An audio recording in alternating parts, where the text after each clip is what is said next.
Pemirsa, istri salah satu korban ledakan bom yang terjadi pagi tadi di perempatan Sarinah, Jakarta Pusat masih syok saat mengetahui suaminya menjadi salah satu korban. Keluarga korban mengetahui informasi ini melalui televisi. Tadi jalan sama gua. Korban Budi Rahmat, salah satu korban bom di Sarinah, Tamrin, pagi tadi syok saat mengetahui informasi suaminya menjadi salah seorang korban bom di Sarinah. Meski demikian, ia telah berkomunikasi dengan suaminya melalui telepon dan melalui telepon istri korban mengetahui bahwa suaminya mengalami luka di bagian dada akibat terkena serpihan ledakan bom.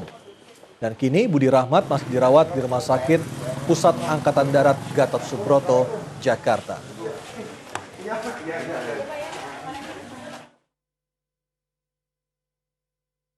Itu aja sih, ini kena sedikit serpihan, nggak apa-apa. Kiri, bahu kiri ya. Itu posisinya lagi berangkat kerja atau seperti apa, Bu?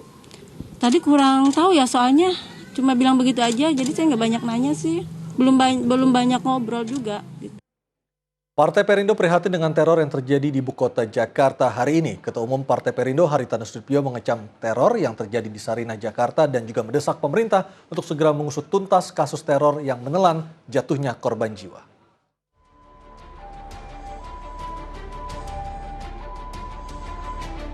Ketua Umum Partai Perindo Haritanu Sudibyo mengecam aksi teror yang terjadi di ibu kota Jakarta. Di sela kegiatan Partai Perindo, Hari menyampaikan pesan mendalam untuk korban aksi teror Sarinah dan masyarakat Jakarta pada umumnya. Pertama-tama saya mengucapkan ikut bela sungkawa tentunya kepada para korban.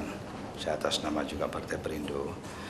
Yang kedua tentunya prihatin dengan kejadian ini dan sangat menyesalkan ini terjadi. Duka dan sesal yang disampaikan Hari sangat beralasan. Ketua Dewan Perwakilan Daerah Irman Gusman bahkan menilai aksi teror di Jakarta adalah bentuk ketidaksiapan pemerintah dalam mengantisipasi gangguan keamanan. Hal itu termasuk fungsi intelijen yang membutuhkan evaluasi bersama. Mengingatkan ya bulan 2 bulan yang lalu ya supaya ini kita harus jaga. Jadi ini memang kita agak kecolongan ya.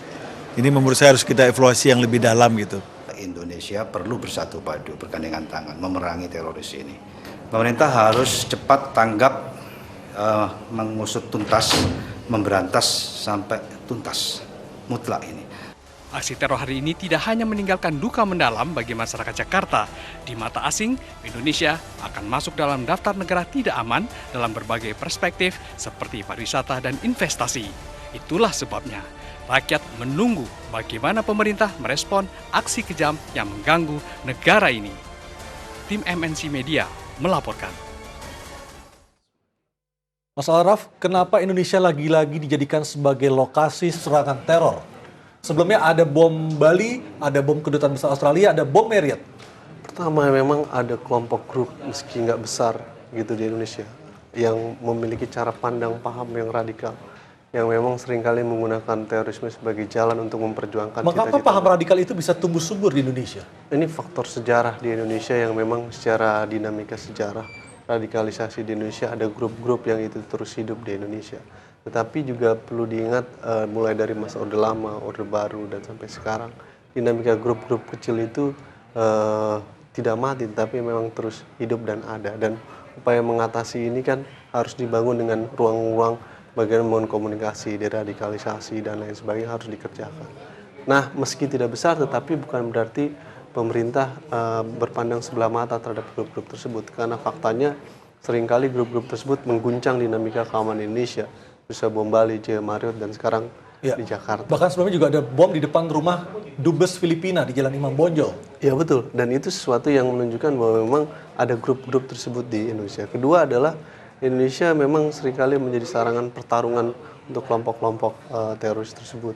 Dalam artian itu menjadi wilayah tempat battlefield buat mereka juga dalam satu sisi. Tempat pertempuran atau battlefield tadi, apakah karena Indonesia ini aparat keamanan lemah sehingga mudah ditembus, ataukah ada faktor lain ya sehingga mereka tersebut menjadikan Indonesia sebagai lokasi favorit untuk melakukan tindakan teror di Asia Tenggara?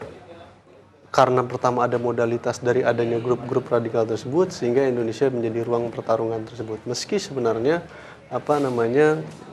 dinamika tersebut sebenarnya sudah cukup lama hilang ya dinamika gerakan terorisme, dan ini kemudian Di zaman muncul Orde kembali. Baru mereka menyingkir ke negara tetangga seperti itu kan? Iya, pernah hidup di masa Orde Baru dan bergerak, lalu kemudian di masa reformasi juga kembali bergerak dengan dinamika yang berbeda. Dan biasanya persis dalam jamaah Islamiyah kan kecenderungan mereka menjadi menguat pasca dinamika perang di Afghanistan, Timur Tengah, balik ke Indonesia, lalu kemudian mereka membangun jejaring tersebut. Nah, kecenderungan di Indonesia juga sama, dinamika level internasional yang memanas dalam persoalan faktor Timur Tengah dan lain sebagainya seringkali memicu radikalisasi itu muncul kembali, yang tadi udah tidur dan kemudian mereka muncul lagi sebagai satu bangunan gerakan baru. Meski saya belum bisa memberi pandangan apakah kemudian gerakan terorisme ini dalam konteks Indonesia radikalisasi adalah bagian dari gerakan radikalisasi yang memang membasiskan agama atau bukan, karena gerakan terorisme itu motivasinya tidak melulu karena persoalan agama, bisa karena faktor idiosinkratik, etnonasionalisme, atau tujuan-tujuan lainnya. Sehingga sulit untuk memastikan gerakan terorisme ini dari grup dan kelompok mana. Tetapi memang di Indonesia beberapa kali peristiwa itu terjadi. Mas Saifullah, apakah ada yang salah dengan reformasi kita karena tindakan teror ini terjadi pasca reformasi? Ya, kita ini bersyukur ya sebagai negara yang multi etnis, yang ribuan etnis ada di Indonesia ini, itu bisa rukun.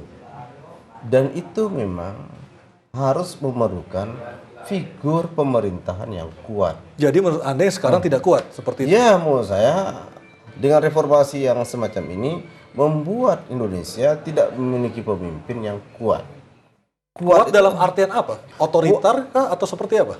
Bagaimanapun, menurut Bank Dunia, Irak seperti sekarang itu karena kehilangan orang kuat.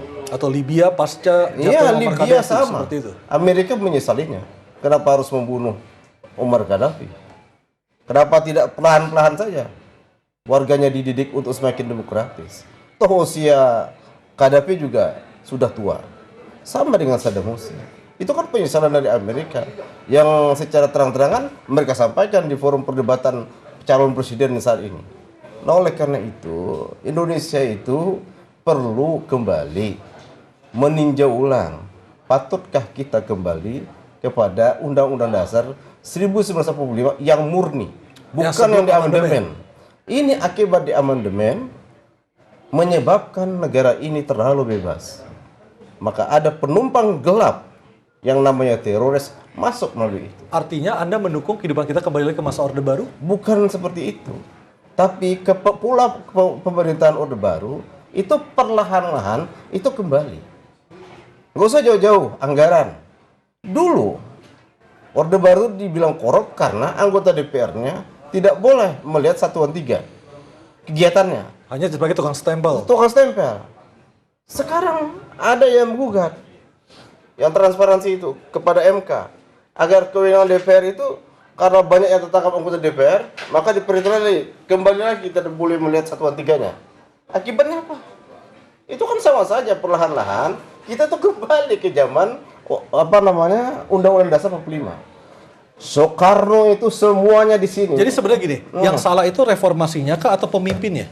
Yang salah itu reformasinya yang tidak terkendali. Selama kurun waktu 1999 sampai dengan tahun 2004, 4 kali Undang-Undang Dasar 45 itu diamandemen. Yang berkuasa saat itu siapa? Ya sekarang ingin mengembalikan kepada GBHN misalnya. Tidak perlu kita sebutlah orangnya. Sebut dong. Ya misalnya Ibu Megawati berkuasa saat itu. Ingin kembali ke GBHN. Sekarang mewacanakan kembali ke GBHN. Iya, itulah menurut saya apa yang disampaikan oleh pendiri bangsa ini Bung Karno, yang kita akui bersama bahwa dia adalah seorang visioner yang hebat. Itu saja dia kembali ke Undang-Undang Dasar 45 yang murni dan konsekuen. Baik.